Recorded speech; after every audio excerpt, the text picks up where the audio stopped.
dulan nga motor, taxi ug nag-counterflow nga niresulta sa karambola diha sa kadalanan sa lungsod sa Minglanilla nahuli kam. Ang detalye sa report ni Femari Dumabo. Mayong pagkalagapak ngadto sa dani ning motorista nga nisunod lang sa sinya sa Mitcom traffic enforcer nga mohunong na aron paghatag og kagayunan sa mga mulabang nga sakyanan ug mga tawo. Apan ang nagsunod niini nga pick-up kusog nga nagpadagan og dayong dumbol sa motor. Hinuon nakatindog raw sab dayon ang motorista. Samtang niresulta sa aksidente ang gibuhat nining usa ka motorista nga nag-counterflow diha sa sidewalk. Kinihuman siya na saghiran nining pedestrian nga wa makabantay sa motor.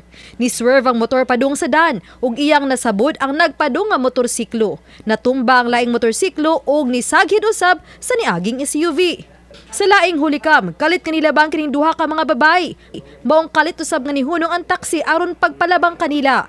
Apan nadumbulan na hinuon kini sa nagsunod nga ambulansya.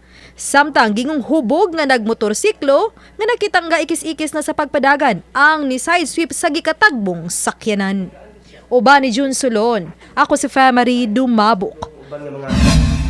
Balitang Bisdak.